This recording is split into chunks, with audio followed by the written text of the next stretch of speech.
Assalamualaikum warahmatullahi wabarakatuh. Innal hamdalillah nahmaduhu wa nasta'inuhu wa nastaghfiruh wa nastahdi wa natubu ilayh. Asyhadu an la ilaha illallah wahdahu la syarika lah wa asyhadu anna Muhammadan 'abduhu wa rasuluh la nabiyya wa la rasula ba'da.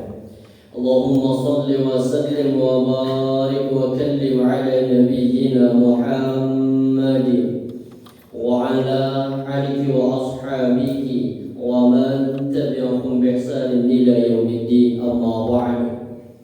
Qala Allah ta'ala fil Qur'anil 'aziz, a'udzu billahi minasy syaithanir rajim. Ya ayyuhalladzina amanu taqullaha haqqa tuqatih wa la tamutunna illa wa antum muslimun. Wa qala fi ayatin ukhra, ya ayyuhalladzina amanu taqullaha wal tanzur nafsum ma qaddamat lighad wattaqullaha innallaha khabirun bima ta'malun. Alhamdulillahi rabbil alamin.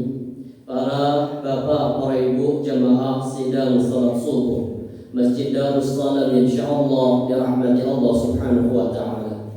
Alhamdulillahi rabbil alamin. Tidak ada kalimat yang terbaik pada pagi hari ini kecuali ucapan alhamdulillah. Segala puja dan puji syukur hanya milik Allah Subhanahu wa taala atas semua karunia yang Allah karuniakan kepada kita, atas melimpahan nikmat yang tidak terhitung jumlahnya, yang sampai Allah memberikan gambaran kepada kita, wa in ta'uddu ni'matallahi la tuhsuha. Dan sekiranya kata Allah, kita semuanya selaku hambanya berusaha untuk menghitung-hitung nikmat Allah, la tuhsuha, niscaya kita tidak akan pernah mampu untuk menghitung-hitung nikmat Allah, saking banyaknya, bahkan saking tidak ternilai jumlahnya. Ada satu hadis ada di dalam kitab Al-Mustadraknya Imam Malik. Dikisahkan dalam hadis itu ada orang yang hidupnya Allah takdirkan panjang sampai 500 tahun. Orang ini hidup 500 tahun dan Allah istimewakan apa? Hidupnya di atas bukit, yang bukit itu dikelilingi oleh lautan. Tinggi dan lebarnya bukit ini 30 kali 30 farsyah. Mungkin sekarang tuh kayak 30 kali 30 meter. Dikelilingi lautan. Orang ini tidak bisa keluar dari bukit. Setiap hari pekerjaan orang ini hanya beribadah kepada Allah. Siangnya dipakai untuk berpuasa, malamnya dipakai untuk bertilawah, artinya dipakai untuk tahajud. Allah tumbuhkan satu pohon kurma, satu pohon delima, dan Allah alirkan air yang harusnya delima ini berbuah setiap semusim sekali, tapi setiap saat berbuah. Dan air yang mengalir itu harusnya terasa asin karena dikelilingi lautan. Allah jadikan itu apa? Tidak asin. Kemudian Allah istimewakan tidak pernah bermaksiat. Allah istimewakan dengan apa? Beliau berdoa kepada Allah mati dalam kondisi sujud, dan beliau juga doa kepada Allah untuk dibangkitkan dalam kondisi sujud. Allah semuanya kabulkan. Mati kondisi sujud, nanti ketika bangkit di padang mahsyar pun juga dalam kondisi bersujud kepada Allah. Dan Allah mengatakan, ya fulan udkhulil jannata bi rahmati. Kata Allah, wahai sahabat, wahai fulan, wahai orang yang saleh, masuklah ke dalam surga karena rahmatku. Tapi apa kata orang ini? Bal bi amali. Tidak ya Allah, saya masuk surgamu bukan karena rahmat engkau, tapi kenapa? Bi amali, karena pahala amalan yang aku lakukan selama 500 tahun. Kemudian dihisab. Ternyata dihisab pertama itu tentang perintah. Semua perintah yang Allah perintahkan kepada hamba ini semuanya dilaksanakan. Sukses. Yang diuji yang kedua larangan. Semua larangan yang Allah larangkan kepadanya itu sukses. Hanya satu yang kemudian menjadikan dirinya masuk neraka. Apa? Pahalanya dibanding dengan nikmat yang Allah berikan kepadanya itu tidak sebanding, hanya pahala 500 tahun, itu setara dengan satu nikmat bola mata. Artinya satu bola mata yang akan masuk ke dalam surga, selebihnya akan masuk ke dalam neraka. Maka kemudian seorang ini akhirnya benar, ya Rabb, saya masuk surgamu ya Rabb, bi rahmatik, karena rahmatmu. Makanya benar Nabi mengatakan, saddidu, kata Nabi, saddidu, bersungguh-sungguhlah kalian, beristiqamahlah kalian, wa qarribu, dan mendekatlah kalian kepada Allah, wa'lamu annahu la yahdu minkum bi'amali, dan ketahuilah tidak mungkin ada satu orang pun yang akan masuk ke dalam surga karena amal. Makanya kemudian kita diminta oleh Allah dari semua kenikmatan itu, jadilah kita pribadi-pribadi yang bersyukur kepada Allah Subhanahu wa ta'ala. Baik, para jamaah rahmati Allah, salah satu syukur kita bagi hari ini, kita awali aktivitas pagi hari ini dengan salat subuh berjamaah, dan Allah memilih kita di antara orang yang salat subuh berjamaah untuk mendapatkan pahala setara dengan orang yang haji dan umrah, yaitu orang yang intizar, menunggu datangnya salat syuruk. Baik, pagi hari ini kita lanjutkan pembahasan kajian kitab At-Tadhkirah karya Imam Syamsuddin Al-Qurtubi. Kita lanjut kepada pembahasan kubur dapat berbicara. Berangkat dari satu hadis dari Imam At-Tirmidzi. Imam At-Tirmidzi meriwayatkan dari Abu Sa'id Al-Khudri radhiyallahu anhu. Suatu ketika Rasulullah SAW pernah masuk ke salah satu tempat sholat, musalla. Di musalla itu sudah ada di zaman Nabi. Cuma musalla ini bukan bangunan kecil yang gak dipakai sholat Jumat. Kalau kita kan seperti itu definisi musalla. Musalla itu versi kita apa? Masjid kecil yang tidak dipakai untuk, padahal itu bagian dari apa? Masjid. Jadi mungkin dekat rumah jenengan ada musalla kecil, itu masjid. Maka jenengan masuk ke situ berlaku hukum masjid. Ada namanya tahiyatul masjid, tidak ada namanya tahiyatul musalla. Ini apalagi namanya bukan musalla apa? Langgar. Gimana niatnya orang sholat tahiyatul langgar? Jadi tempat ibadah yang biasanya kita pakai namanya musalla itu masjid.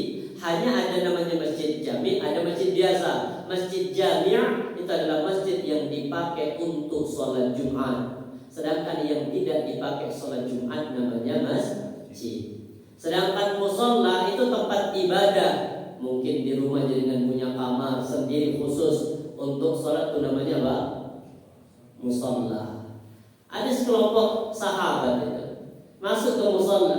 Di sana kemudian beliau melihat beberapa orang sedang berbicara. Rasulullah masuk ke musalla, melihat di situ di dalam musalla banyak sahabat yang sedang berbicara.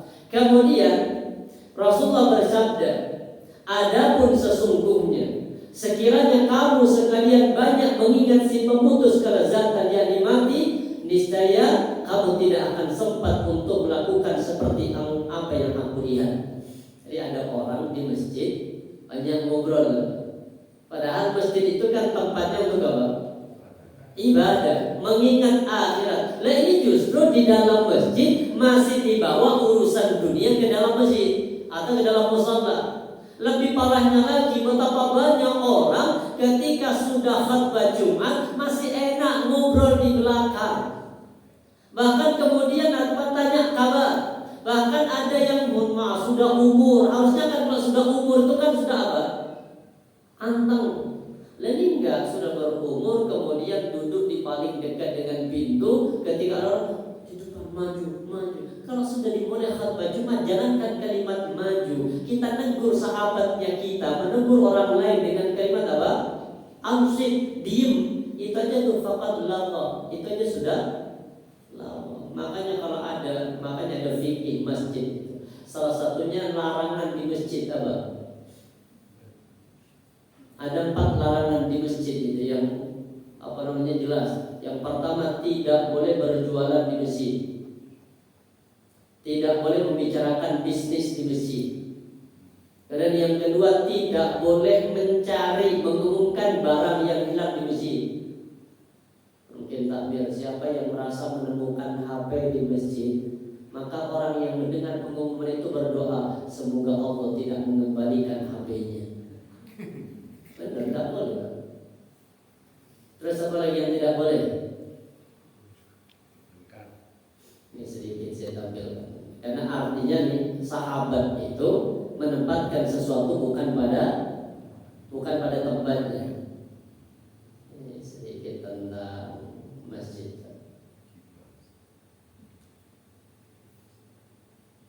Ini tentang larangan di masjid. Ini mau apa di masjid?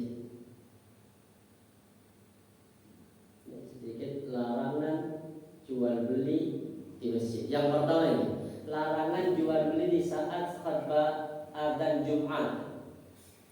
Jadi kalau bapak ke masjid, kemudian masih berangkat untuk beli-beli, padahal sudah mulai adzan, itu jual belinya sah tapi dilarang. Dan keuntungannya sebagian ulama mengatakan haram. Jadi kalau kan nggak boleh kita melakukan transaksi ketika adzan Jumat sudah dikumandangkan. Bagi siapa yang tidak berlaku, ini berlaku hanya bagi orang yang diwajibkan untuk sholat Jumat. Kalau yang jual perempuan, yang beli perempuan boleh. Yang jadi masalah yang jual perempuan, yang beli laki-laki, ini haram. Bukan jual belinya yang haram, apanya? Keuntungannya. Karena masjid itu baitullah.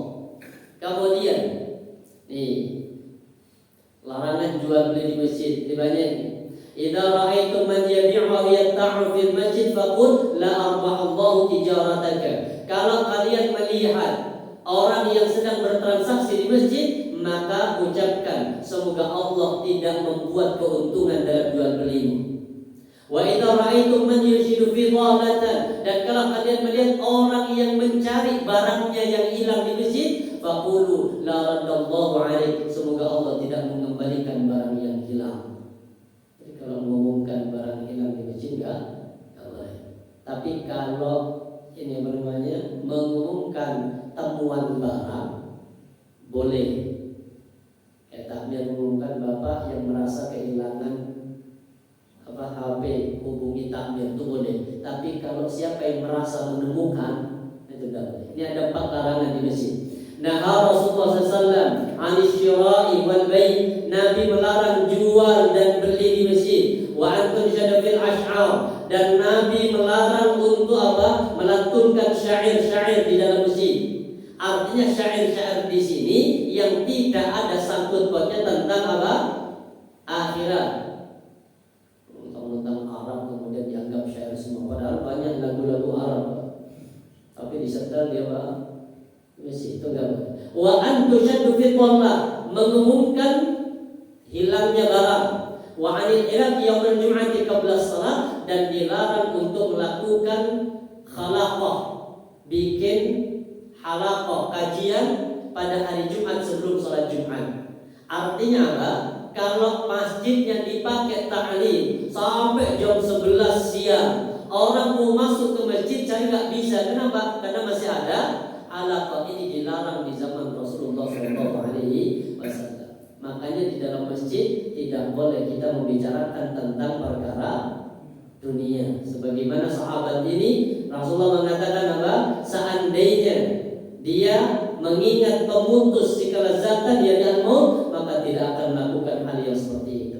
Maka Rasul mengatakan, perbanyaklah olehmu mengingat memutus segala kelezatan, yaitu al-mati, al-maut, karena sesungguhnya tidak lewat sehari pun melainkan kubur itu berbicara.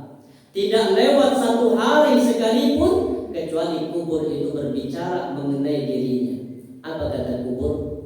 Aku ini rumah pengasingan, aku ini rumah sepi, aku ini rumah debu, dan aku ini rumah cacing.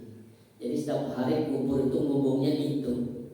Makanya jangan sombong dengan jabatan kita di dunia, karena nanti ketika sudah masuk ke dalam sendiri. Mungkin selama kita hidup di dunia, semua kehidupan kita mungkin terpenuhi, pengawalan dijaga. Tapi ketika sudah masuk ke dalam kubur, maka aku menjadi rumah pengasingan, kata kubur. Aku ini rumah yang sepi, aku ini rumah yang penuh dengan debu, dan aku ini adalah rumah yang penuh dengan cacing-cacing tanah. Maka dilanjutkan hadisnya. Dan apabila ada seorang mukmin yang dikubur, maka dia berkata, selamat datang, marhaban wa ahlan. Jadi kalau orang mukmin yang dimasukkan ke dalam kubur, maka kubur menyambut, marhaban wa ahlan, selamat datang, kami sambut kedatanganmu. Kalau yang mati orang yang beriman. Dan apa kata kubur? Ketahuilah bahwa engkau adalah orang yang berjalan di permukaanku yang paling aku sukai. Maka bila hari ini aku suka menguasaimu, maka dan kamu telah kembali kepadaku, maka akan kamu lihat apa yang aku perbuat untuk hidup untuk terhadapmu. Ini kata kubur. Maka kemudian kubur itu menjadi lapang untuknya sejauh pandangan mata dan membukakan untuknya pintu surga. Maka salah satu di antara nikmat kubur itu apa? Diluaskan kuburannya maqdal basar, sejauh pandangan mata. Dan juga nikmat kubur yang kedua, waftahu lahu baban ilal jannah, dibukain pintu dari kubur menuju ke dalam surga. Hatta wajadat bardaha, sampai kemudian dinginnya surga itu tembus ke dalam kubur, dan kemudian rehnya, harumnya surga tembus ke dalam kubur. Makanya doanya orang yang sudah dihisab, sudah ditanya di dalam kubur, kalau sukses doanya hanya dua. Apa? Rabbi aqimis sa'a, ya Allah, segerakan hari kiamat ya Allah. Kenapa ingin disegerakan? Ingin dan hari kiamat. Kenapa kira-kira? Ingin masuk? Enggak.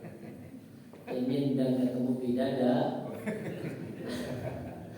Apa doanya orang di dalam kubur? Rabbi aqimis sa'a, itu orang beriman. Ya Allah, segerakan hari kiamat ya Allah. Kenapa? La'alli arji'u, yang paling penting, la'alli arji'u ila ahli, agar aku bisa kembali kumpul bersama dengan keluargaku, wa mali, dan juga bisa merasakan kumpul dengan harta yang aku sedekahkan di jalan Allah. Gak ada orang laki-laki sekalipun yang berdoa, ya Allah, segerakan hari kiamat ya Allah. Kenapa? Cenderung aku kumpul bersama dengan bidadari saudara, masih tetap ingin kumpul bersama dengan siapa? Keluarga. Karena puncak kebahagiaan seorang muslim di dunia itu berkumpul dengan keluarganya, dan puncak kebahagiaan nanti kumpul bersama dengan keluarga di dalam surga. Makanya di dalam surah At-Tur ayat yang ke-21 itu ayatnya, puncak kebahagiaan, walladzina amanu wattaba'athum dzurriyyatuhum biimanin alhaqna bihim, dan orang-orang yang mereka beriman, kemudian keimanan mereka diikuti oleh cucu-cucu mereka, anak dan cucu mereka ikut beriman. Apa kata Allah? Alhaqna, kami kumpulkan mereka di dalam surga. Makanya puncak kebahagiaan di dunia kumpul sama keluarga, dan nanti di surga juga kumpul. Bahkan seandainya beda level surga sekalipun, karena surga itu kan berapa derajat? Tingkatan surga berapa? 7 apa 8? Tingkatan surga itu 100. Kalau 7 itu dulu masih SD. Pokoknya 7. Kalau 7 itu puyeng lah.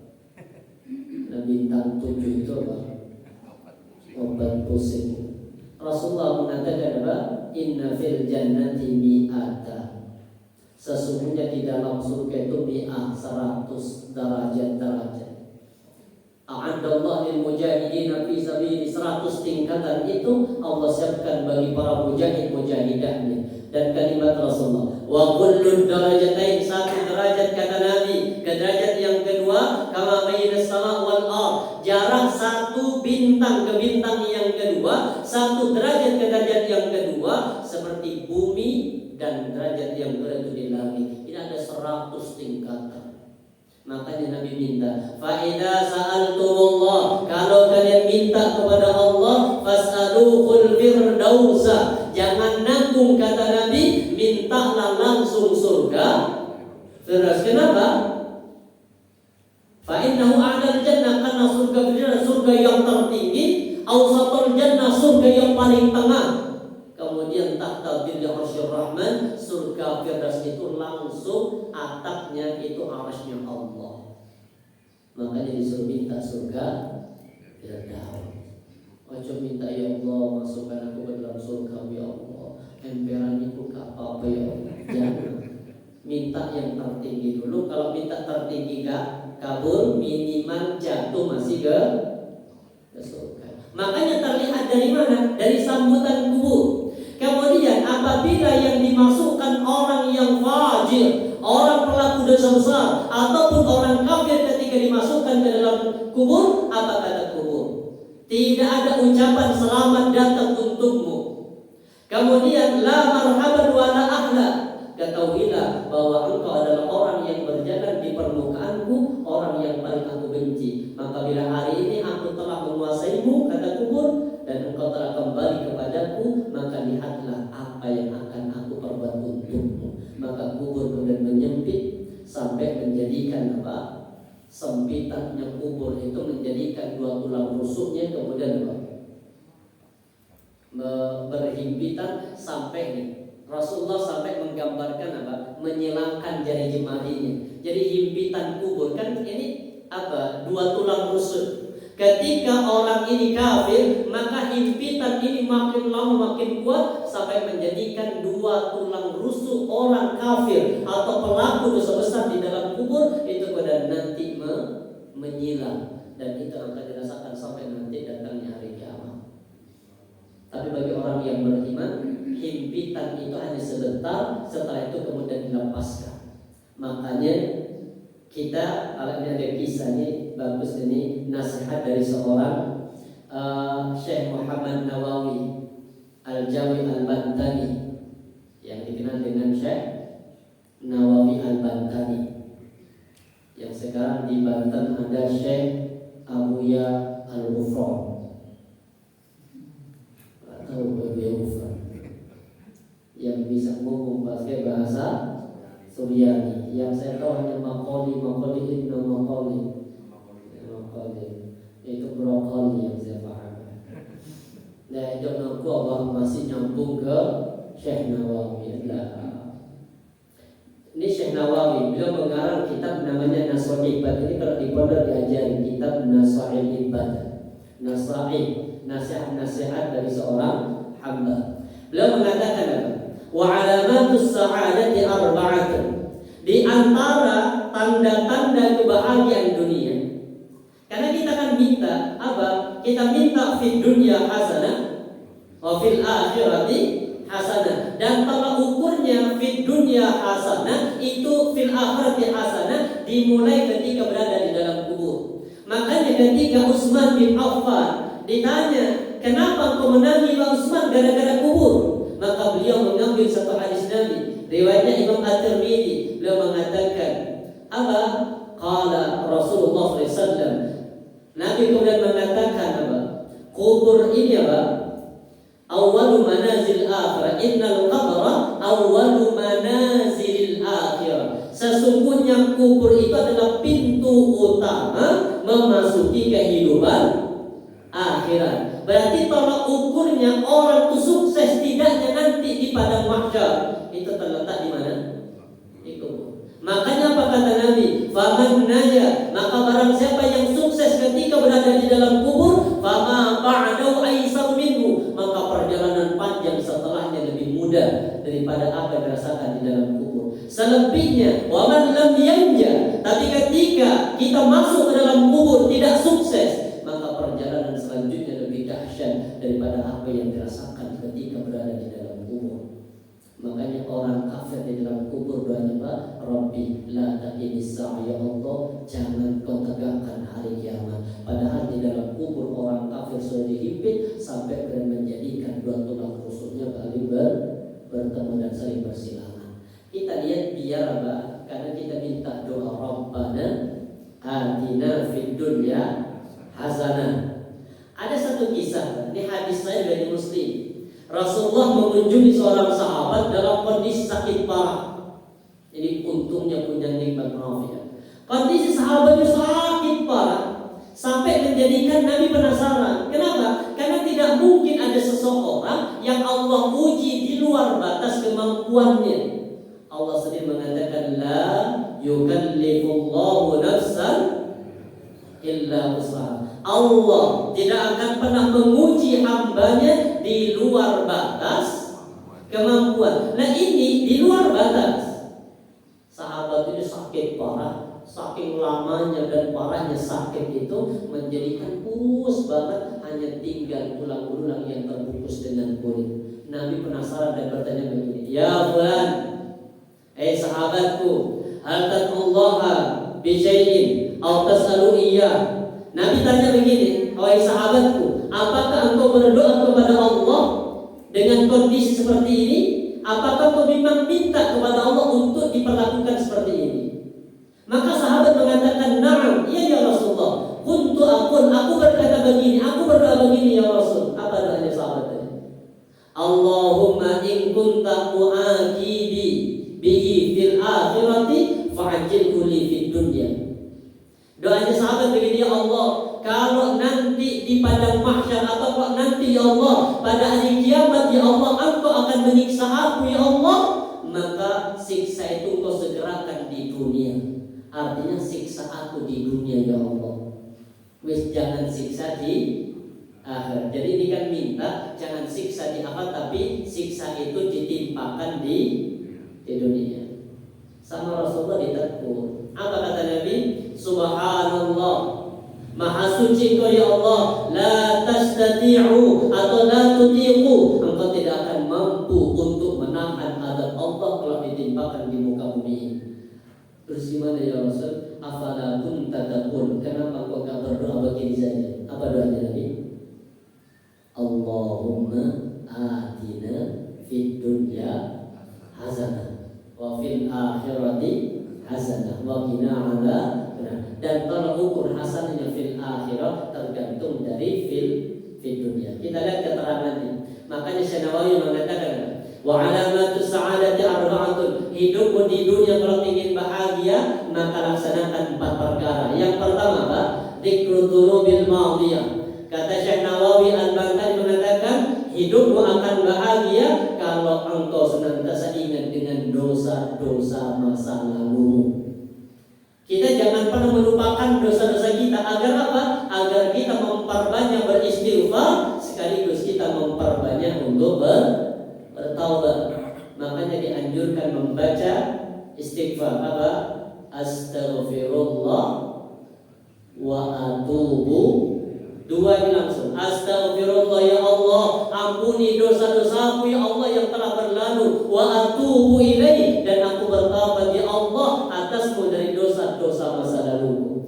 Makanya kalau ingin bahagia, biasakan ingat dengan dosa masa lalu. Yang kedua, ini yang paling penting, wa nisyanul hasanatil madhiyah. Kata beliau, nasihat yang kedua agar bahagia di dunia sampai nanti fil akhirah apa? Nisyanul hasanatil madhiyah, biasakan melupakan sumbangsi kebaikan yang pernah kita lakukan di dunia. Cek senang, cek bahagia. Kita yang paling sulit nomor 2 gitu. Kenapa? Karena sering ada kalimat begini, dulu, kalau sebenarnya dulu itu kan. Iya. Diisi satu rumah masjid itu loh. Diisi satu rumah masjid ini aku yang punya ide, aku sing desain, aku sing golek dana. Terus saya kok malah aku pengen diganti ke takmir. Nah ini namanya gak bisa melupakan. Sudah gak masalah. Memang benar ada uang yang normal. Apalagi kita merasa apa? Merasa disingkirkan. Sudah, nisyanul hasanatil madhiyah. Biasakan kebaikan yang pernah kita lakukan di masa lalu, gak usah kadang apa di sekitar sekolah, saya setelah sukses berawal, setelah ini kalimat ini yang tepat. Makanya Allah katakan di surah Al-Insan, ayat Ayat yang ke-89 apa kata Allah? Wa yut'imuna at-ta'ama 'ala hubbihi miskinan wa yatiman wa asira. Dan mereka orang-orang yang beriman itu apa? Memberikan makanan yang paling dicintai kepada siapa?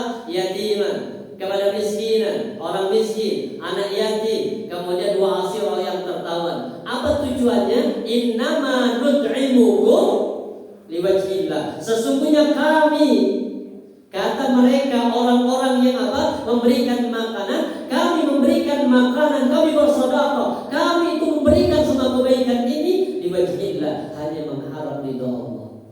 La nuridu minkum jazaa, enggak butuh balasan, wala syukura, dan juga enggak butuh ucapan makasih. Penting, makanya biasakan lupakan apa? Perbuatan baik yang pernah kita lakukan, insya Allah baru bahagia. Tapi kalau nggak bisa nomor 2 Pak, wangil bahagia Pak. Ya Allah, perjuanganku nggak mau harganya kan? Iya. Ingin dihargai biro ya. Dan yang ketiga Pak, wa nadhur ila man fawqa fid-din. Yang paling penting, jangan kebalik.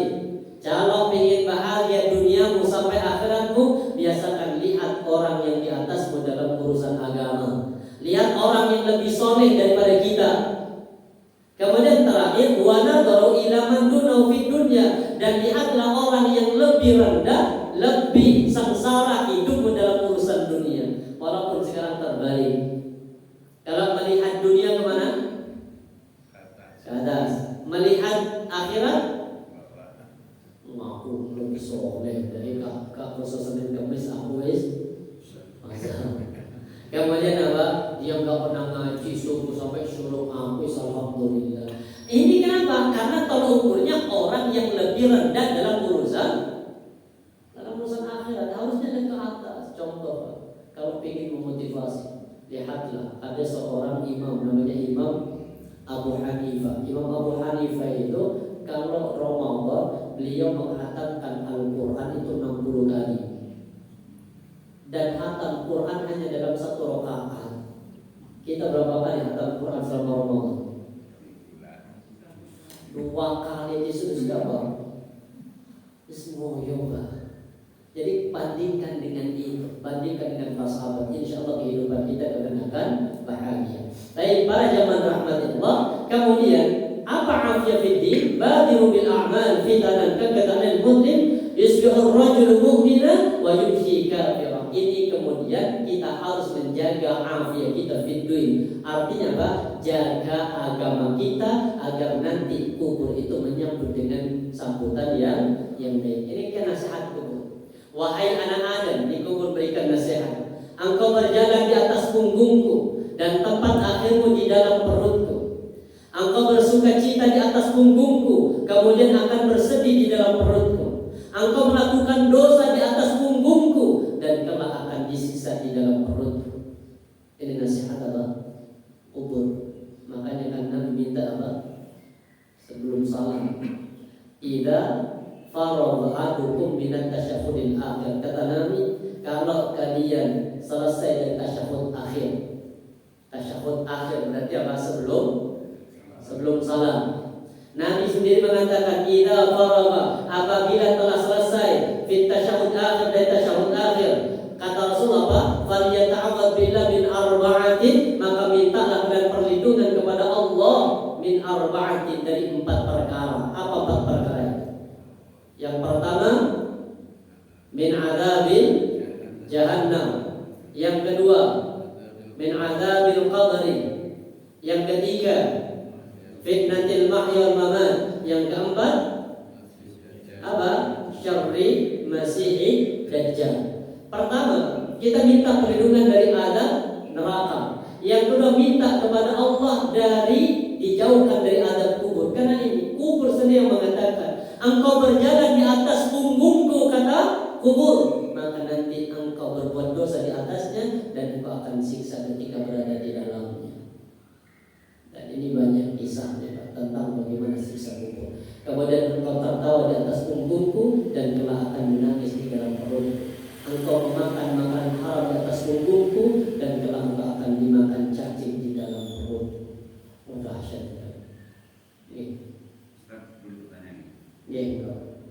tadi mengenai sukses di kubur. Artinya kubur ini kan hasil akhir ya, hasil akhir atau output saja ya, dari hasil sebelumnya ketika kita masih hidup.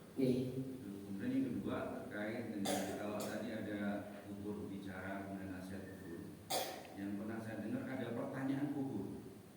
Ketika tadi terkait dengan suksesnya para sukses ini juga sukses ketika kita menjalani tes atau pertanyaan-pertanyaan question waktu di kubur. Yang di sana ada empat pertanyaan gitu. Maka kaitannya ada dengan itu. Iya benar. Begini. Jadi jelas hadisnya hadis dari Imam Ahmad, nanti kita sampai kepada bab tentang masalah itu, bab tentang adab dan nikmat kubur. Jadi suksesnya orang di dalam kubur itu ketika pertanyaan itu bisa dijawab. Makanya pertanyaannya dalam versi hadis banyak. Yang pertama apa? Man rabbuka? Faqulu Rabbi Allah. Wa man nabiyyuka? Faqul Nabi Muhammad SAW. Wa ma dinuka? Faqulu dinil Islam. Kemudian pertanyaan terakhir, wa ma ilmuka? Dari mana engkau mendapatkan ilmu ini? Qara'tul Quran, aku membaca Al-Quran. Fa'amantu, aku mengimani semua isi Al-Quran. Wa saddaqtu, dan aku mempercayai semua isi kandungan dalam Al-Quran. Kalau sudah selesai ini, Bang, maka Bang, kemudian ada suara di langit itu. Suara itu mengatakan apa? Anna sadaqa abdi. Suara itu berteriak apa? Sesungguhnya hambaku itu benar. Ketika sudah benar, baru mulai merasakan nikmat kubur. Apa nikmat kubur? Maka Allah berfirman, afrishu min firashil jannah. Wahai malaikat, ambilkan kasur, kasih alasnya kasur dari surga. Itu yang pertama. Yang kedua, wa albisuhu min libasil jannah. Ambilkan kainnya, kain kafan, ganti kain kafannya, ambilkan baju dari surga. Itu yang kedua. Yang ketiga, Yang ketiga, waftahu lahu baban ilal jannah. Luaskan waftahu baban ilal jannah. Bukain pintu menuju ke surga. Yang keempat, wawassi' lahu qabrahu mabda basarihi. Luaskan kuburannya sejauh pandangan mata. Setelah mendapatkan empat ini, baru kemudian orang ini akan menjadi penghuni surga. Sudah terlihat dari mana? Dari kubur. Makanya kata Rasulullah, fama ba'dahu aisar minhu. Perjalanan setelahnya, artinya setelah dari kubur, perjalanan kan nanti masih lebih panjang. Apa perjalanan dari kubur? Dimulai dari apa? Yaumul ba'd, hari kebangkitan. Habis hari kebangkitan apa? Yaumul mahsyar, hari dikumpulkan. Setelah hari dikumpulkan apa? Belum bisa. Yang pertama syafaat. Setelah syafaat baru kemudian apa? Hisab. Setelah hisab pemberian catatan amal. Setelah pemberian catatan amal baru mizan, timbangan. Setelah mizan baru kemudian haud telaga. Setelah haud telaga baru terakhirnya apa? Sirat, jembatan. Baru kemudian terakhir apa? Surga atau neraka. Jadi perjalanan panjang di kubur itu akan sukses, di padang mahsyar akan sukses kalau di kubur itu sudah sukses. Dan itu benar. Jadi kubur itu ada pertanyaannya. Makanya salah satunya apa? Minta kepada Allah. Dan itu doa. Rasulullah itu ketika mendoakan, makanya beda-beda doanya. Kalau orang baru meninggal dan Rasulullah datang kepadanya, seperti Rasulullah mendatangi sahabat Nabi yang bernama Abu Salamah. Beliau meninggal di rumahnya setelah pulang dari perang Uhud. Kemudian Nabi memperlakukan Abu Salamah. Yang pertama kali apa dilakukan sama Nabi? Menutup kedua matanya. Setelah ditutup kedua matanya, kemudian ditutup jenazahnya pakai apa? Kain. Rasulullah akan mendoakan. Apa doanya Rasulullah? Ada yang hafal doanya Nabi? Allahumma ighfir li Abi Salamah warfa' darajatahu fil mahdiyyin. Warfa' darajatahu fil mahdiyyin. Kemudian apa? Wa wasi' lahu qabrahu. Kemudian wa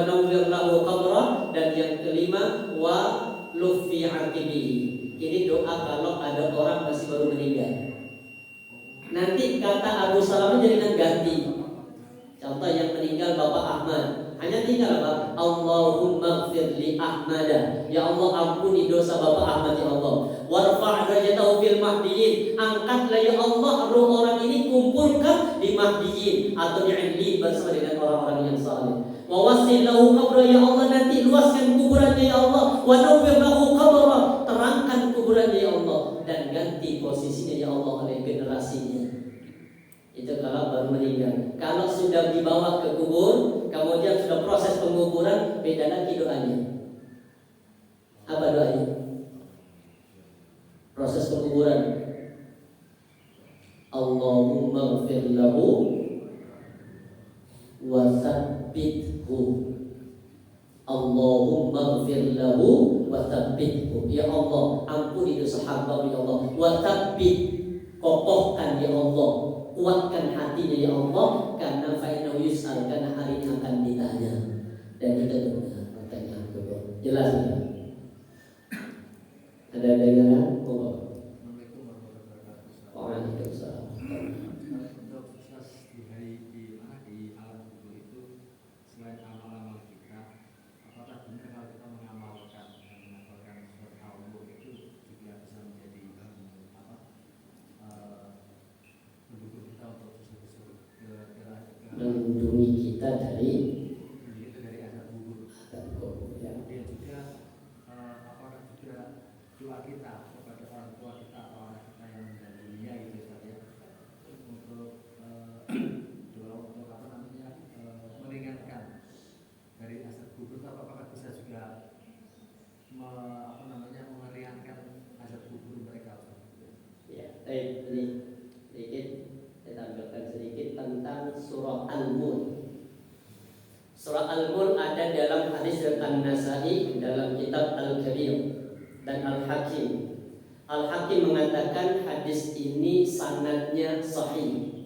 Tapi sebagian ulama mengatakan hadis ini hadis marfu'. Artinya berhenti, tidak sampai di Nabi, tapi berhenti dari Ibnu Mas'ud. Tapi perlu dipahami, Ibnu Mas'ud itu tidak mungkin berbohong menyampaikan satu hadis. Ini hadisnya. An Abdullah bin Mas'ud qala man qara'a, barang siapa yang membaca tabarakalladzi biyadihil mulk kulla lailatin, setiap malam, ma'nallahu biha min adzabil qabr, maka Allah akan mencegahnya dia dari azab kubur. Ini hadisnya. Wa kunna fi ahdi Rasulillah, dan kami di masa Rasulullah nusammiha al-mani'ah, kami di masa Nabi itu menyebutnya surah ini al-mani'ah. Jadi nama al-mulk itu nama lainnya al-mani'ah. Mani itu artinya pencegah, penghalang. Wa inna fi kitabillah suratun man rabi'a fi lailatin faqad aktaru ataba. Barang siapa membaca setiap malam, maka ia telah memperbanyak dan telah berbuat kebaikan. Ini hadisnya yang dipakai. Hadis yang kedua ini, An Abi Hurairah Nabi sallallahu, inna suratan minal Qur'an 30 ayatan. Di dalam Al-Qur'an ada satu surat, ayatnya hanya 30. Syafa'at li rajulin, akan berikan syafaat pada seseorang hatta ghufira lahu, sampai dosanya diampuni. Wa suratu tabarakalladzi biyadihil mulk, dan itu adalah surat Al-Mulk. Ini jadi ada hadis memang yang menganjurkan kita untuk membaca Al-Mulk setiap malam. Apakah kemudian orang yang sudah meninggal bisa bermanfaat perbuatan orang hidup atasnya? Bisa. Jadi kalau orang beriman kemudian dimasukkan dalam kubur disiksa, maka siksa ini tidak bertahan sampai hari kiamat. Bisa jadi siksaan ini nanti akan dihentikan. Ada yang disiksa barangkali karena dia masih punya hutang. Kemudian ketika hutang itu dilunasi sama ahli warisnya, maka siksaan ini juga sudah dihentikan. Perbedaannya di situ. Kemudian bagaimana kalau orang tua barangkali disiksa, maka perbuatan kita, amal soleh yang kita lakukan, doa-doa kita itu akan menghilangkan, bahkan menghentikan siksa orang tua. Ada hadis dhaif, tapi ini hadis dijadikan motivasi oleh ulama. Ada orang yang disiksa di dalam kubur, kemudian dihentikan, diringankan siksaannya sampai pada puncaknya dihentikan. Gara-gara apa? Gara-gara anaknya yang ditinggalkan itu sedang belajar membaca Al-Quran. Jadi perbuatan perbuatan anak itu bermanfaat untuk orang yang sudah meninggal. Jelas? Ada lagi dengaran? Jadi ini gambaran tentang apa? Keutamaan surah Al-Mulk. Jadi kubur memberikan nasihat kepada kita. Kemudian terakhir, apa pakannya pesannya Rasulullah? Aktiru dzikraha dzikri ladzat, yakni al-maut. Kata Nabi, perbanyaklah kalian mengingat tentang pemutus kelezatan. Apa itu? Al-maut. Kalimat ini dalam syarahnya, al-maut yakni ij'aluhu ala balakum katsira. Ala balikum katsira hatta ta'du al-'iddah. Maksudnya artinya apa? Jadikanlah setiap harinya itu sering-sering mengingat kepada kematian, mengingat kepada pemutus tentang kenikmatan. Makanya ada sahabat namanya Utsman bin Affan itu. Beliau pernah dikasih makan kurma yang gede-gede. Kan ada kurma yang besar, apa kurma besar? Kan mahal itu. Yang besar. Ya. Itu dari yang bukan dari Madinah, itu dari Yaman, Palestina. Udah begitu. Pernah satu ketika Utsman makan. Ketika belum mau makan itu menangis. Kenapa menangis? Justru beliau mengatakan apa? Mana mungkin aku bisa makan makanan enak ini, sedangkan Rasulullah itu sering makan dalam sering kelaparan perutnya dalam kondisi tidak ada makanan yang bisa dimakan. Bayangkan, sudah mau makan saja masih ingat apa? Rasulullah. Maka sama nanti kita, kalau kehidupan kita ingat kematian, artinya bukan berarti kita harus apa? Wes kalau sekarang jauh ingat mati. Nah mesti kita justru kerja itu juga ingat mati. Biar apa? Biar ketika kita bekerja hasilnya insya Allah diambil dari perkara yang halal. Sedangkan orang yang tidak ingat mati itu adalah mereka orang-orang yang kadang mengambil hak orang orang. Ini masih panjang tentang apa namanya kubur, dan nanti pertemuan selanjutnya akan kita bahas himpitan kubur. Karena semua orang itu pasti dihimpit. Perbedaannya nanti lamanya. Ada yang sampai hari kiamat, ada yang sebentar, dan ada mungkin nanti sampai dibantu sama orang hidup, kemudian pahalanya mengalir pada orang sudah meninggal, dan insya Allah siksa kuburnya kemudian nanti dihilangkan. Insya Allah seperti itu. Nanti kita akan bahas. Subhanallah bihamdika, asyhadu an la ilaha illa anta, astaghfiruka wa atubu ilaik. Assalamualaikum